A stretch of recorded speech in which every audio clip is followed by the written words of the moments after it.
Chapter 22 Ancient Alien Technology. Upon the journey into truth, there comes a point at which all questions, paths, and ideas clear the falsities away. It wouldn't matter how many questions are asked, because the closer you get to expose what is incorrect, only the truth will remain. The truth is what the courageous souls are after, and in time, those who walk on such a path long enough would happen to meet one another. I didn't know whether Clancy and Stitches were excited to cross paths, but in such a dark abyss, upon this long labyrinth, there were much worse things than being forced to walk together. Clancy, Stitches, and I may have separated for a moment as I recalled that they were in search of a hidden treasure. But should I trust them? And what was their association with the deceiver? Meanwhile, I felt called to get to the bottom of time. And although we appeared to be after different things, if we kept our intention on the truth, then the truth is what we would come to find. Clancy and Stitches kept their distance and stayed distant until the path grew narrow before we were brought closer together. Not long ago, I wondered if they were enemies or rivals, but such an idea was nonsense. The truth was that we were all trapped on Earth, together, and this single road had led us deeper for what felt like miles. Only after it got dark did mindless thoughts begin to settle. Still, an unspoken reality lingered, because no matter what my thoughts wondered, I was always afraid of the powers of evil. Who were Clancy and Stitches working for? Were they just two travelers, or were they sent on behalf of the deceiver? "Move out of the way," said Stitches. "Why?" "Because you're not fit to lead. Who even are you? You're not famous or wealthy, and I know you're not as powerful as me. If you were a real leader, I would have heard of you. Plus, I've never seen you on TV," said Stitches.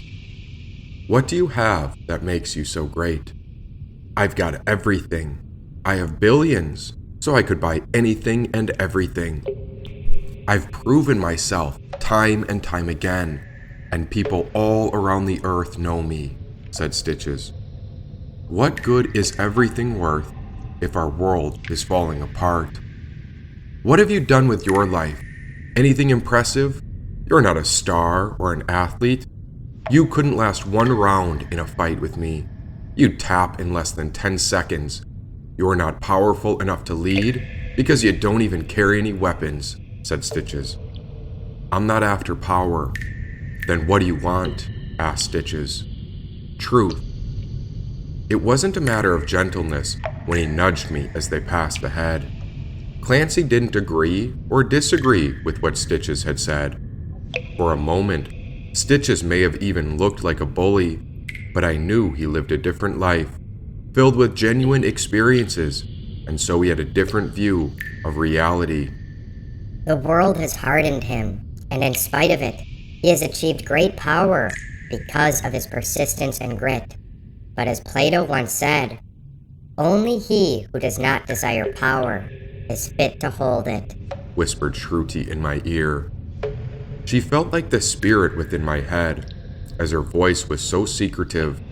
Meanwhile, Stitches continued forward when I saw Clancy's head turn back.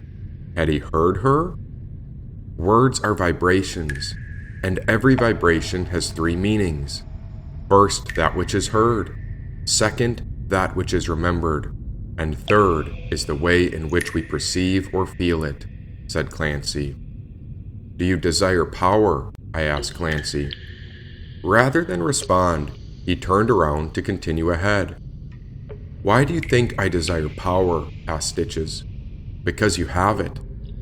"Just because I have it doesn't mean I went for it. It's a result of my actions. Life is brutal, and I'm not going through life as some weak bitch, and I sure as hell am not going to let fear push me around. I've earned everything I've gotten, and I know better than anyone how hard it gets. It's a long way to the top, and I refuse to stay at the bottom of it, said Stitches. But then why are you here, so far underground? As we walked ahead, the only sound was a distant drip. Tiny puddles came together under our feet, as if to unite, while we walked in silence. After enough time, I wondered when the pathway would break in two. Oh, I'm sure we'd stumble into the truth. So you said what you're doing down here, but how come you're trying to get to the bottom of time? You never said why, asked Clancy. Now that it had gotten pitch black, Stitches sparked a torch and brought a fire to life. Even though he appeared as a brute, he was resourceful. But when it comes to the bottom of time, Clancy had a good question. Why? Have you ever noticed how few people in the world ever stop moving? The same goes for our own human nature. We live on a circular planet that's revolving, and so what are we really after? Part of me wants to outwit the deceiver, because I hate ignorance. I can't stand that humanity is caught in a cycle of never-ending suffering. It seems we are obsessed with money, comfort, and power, but our species is unaware of where life on Earth is heading. I want to get to the bottom of time because our world consumes so much confusion and churns out more suffering, which leads many into addiction, be it drugs, bad habits, or selfish ambition, which stems from hate and ignorance. I think that is why we continue moving faster and faster, and so we spin round and round upon the wheel of material suffering. We must get to the bottom of time, because it's the only way to stop our world's wickedness. But as for why, well, I want to know what happens at the very end, and so I wonder if it comes down to a battle of good versus evil. And what do you make of the deceiver? Asked Clancy. His wickedness is a sickness. His viciousness arises because he hasn't healed his own wounds. He projects his pain and suffering upon the world because it must hurt him so bad. And I believe it all starts from ignorance, which seems to dominate the entire population of plants, animals, and humans. Every person in the world is capable to do good, but then why do people commit evil? I don't understand why the deceiver won't change his ways. Doesn't he realize he's behaving a bit like a devil? Stop here, whispered Shruti. I listened to her when Clancy and Stitches went forward as they noted how my body stopped still. They continued ahead with the flame, but back here in the darkness, I seemed to sink into old patterns. I suppose we all want to blame someone else for the world's wickedness. And since Stitches figured I was powerless, I let them walk ahead without me, because in truth, I was tangled in my own world of confusion and ignorance.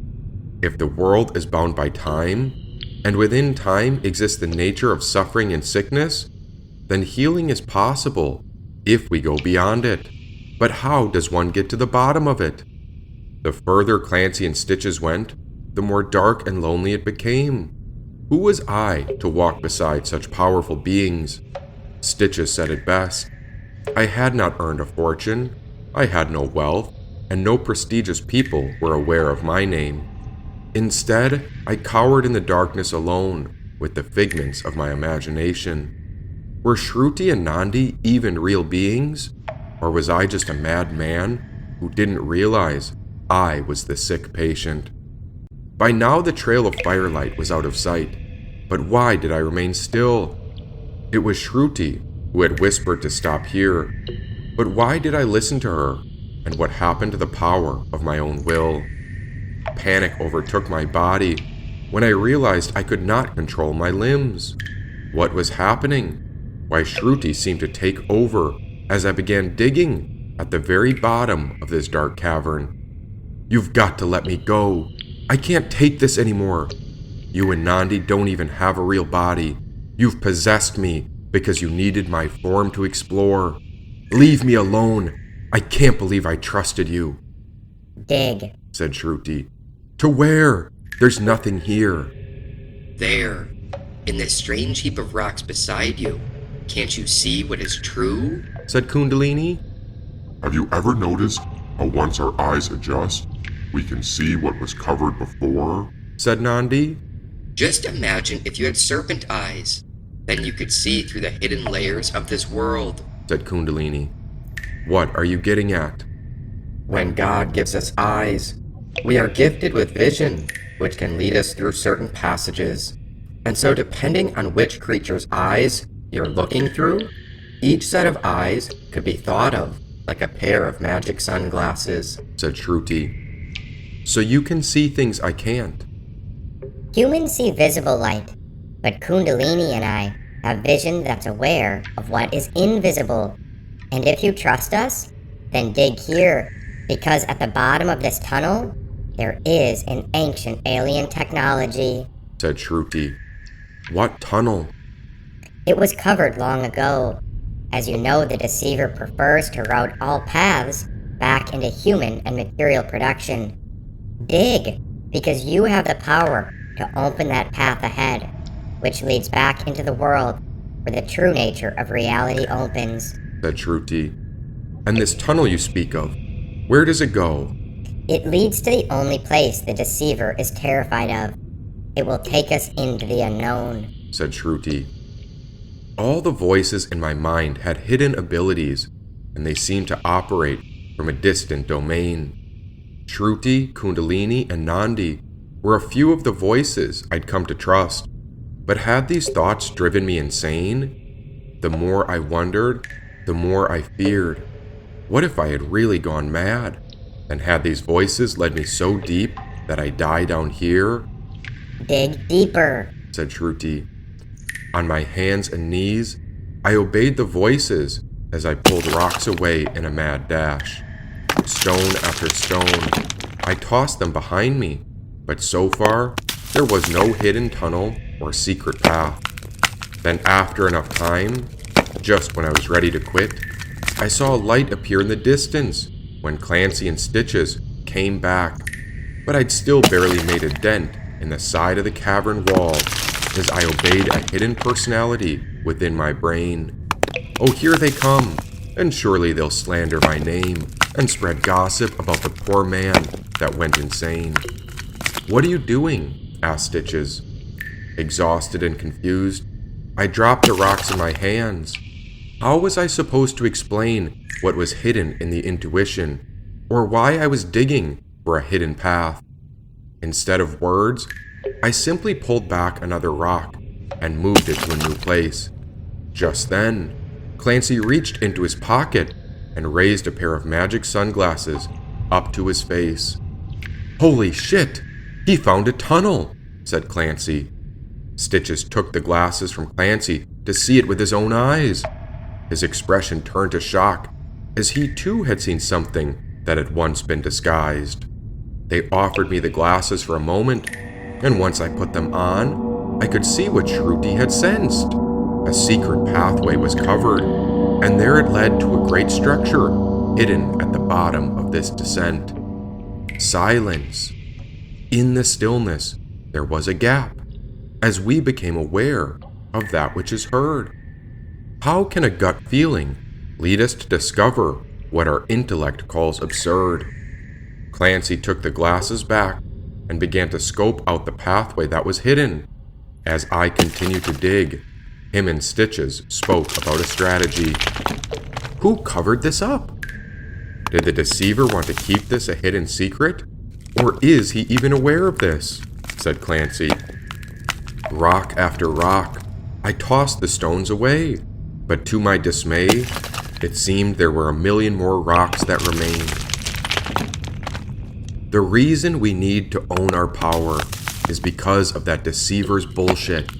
Someone has to stand up against evil, otherwise our world will be ruled by it, said Stitches. I've got an idea, but it's going to take a bit of force. It seems that if we apply enough pressure downward, then all the rocks piled up could collapse at once, said Clancy.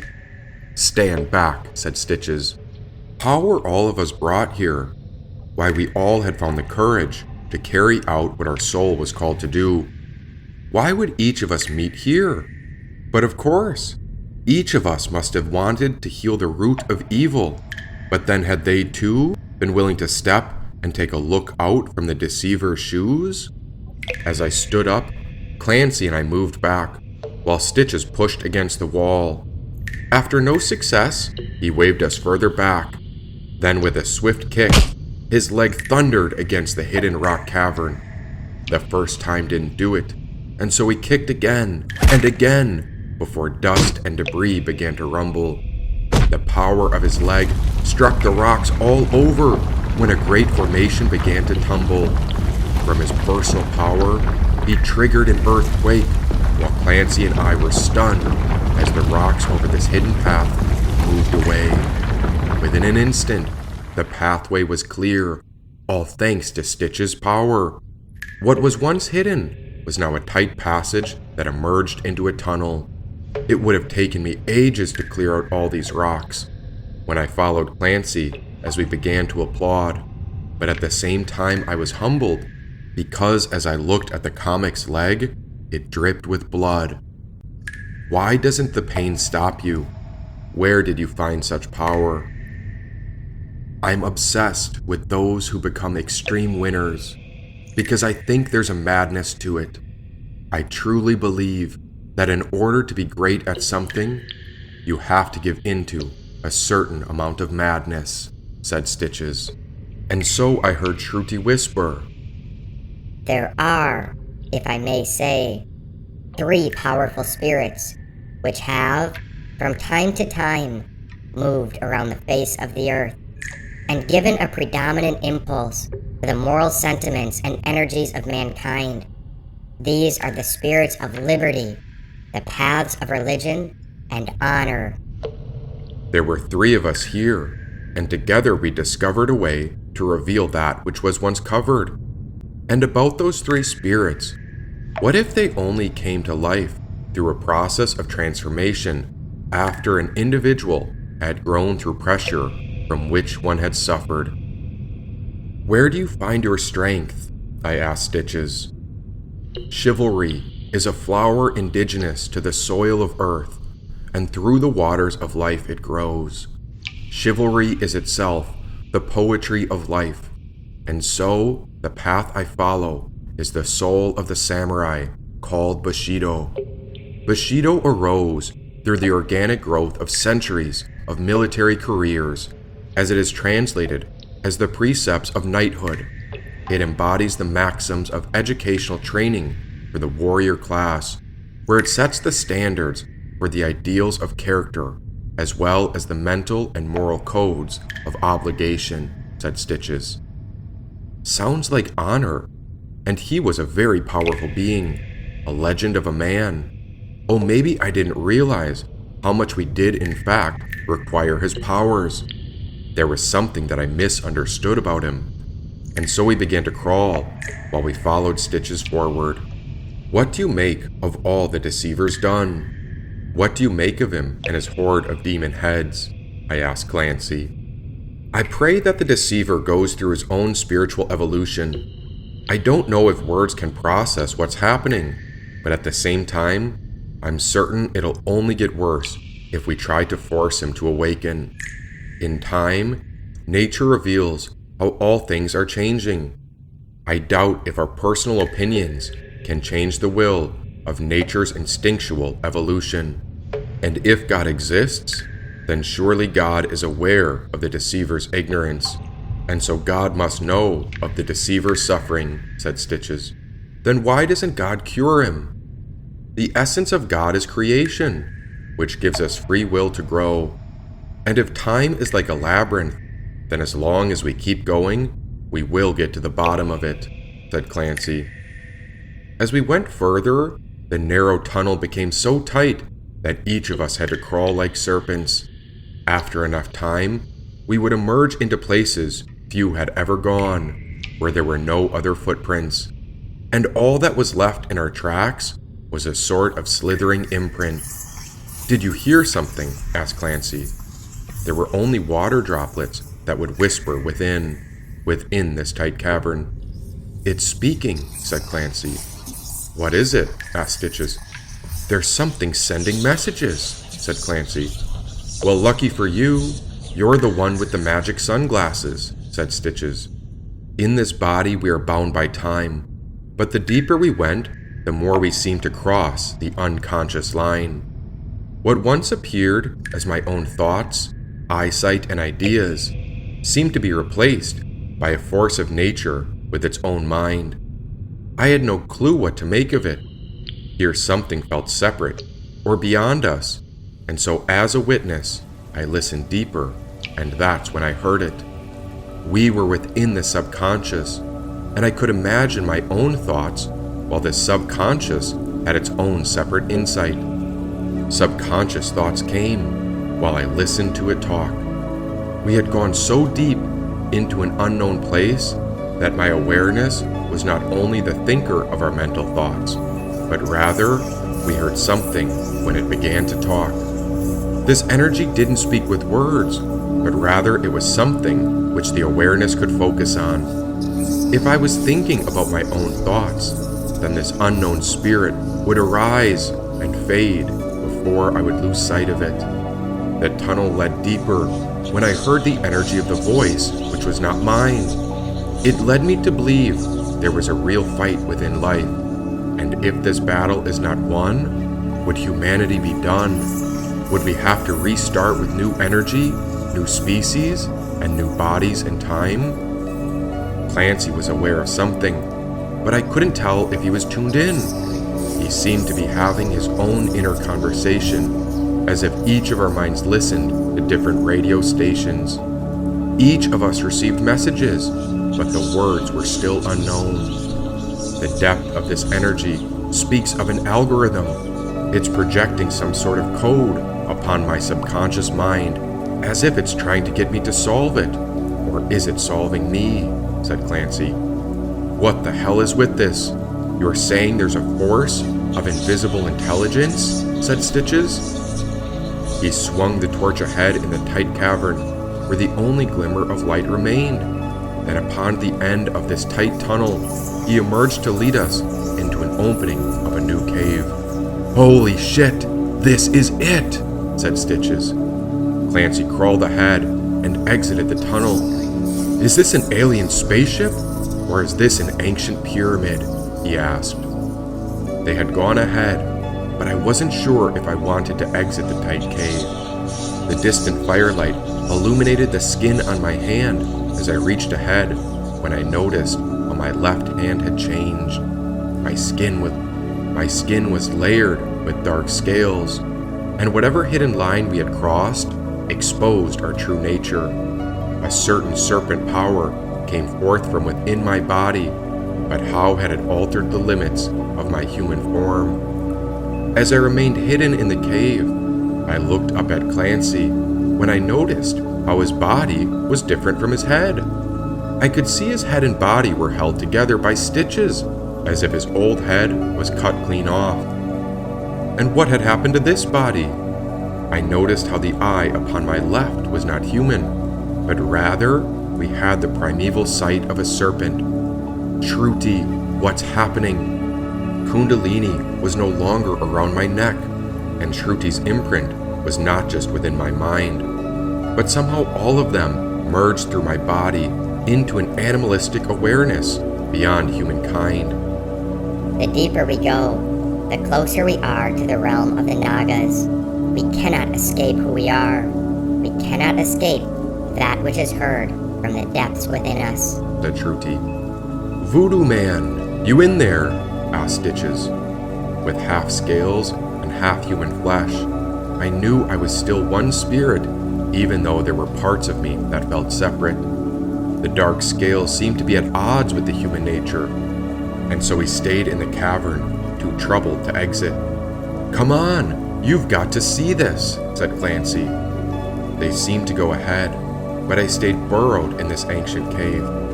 What had I done to deserve this? Everywhere we went, it seemed life uncovered us, and yet again, this outward layer had grown so heavy. I'm not apart from you, whispered Shruti's voice.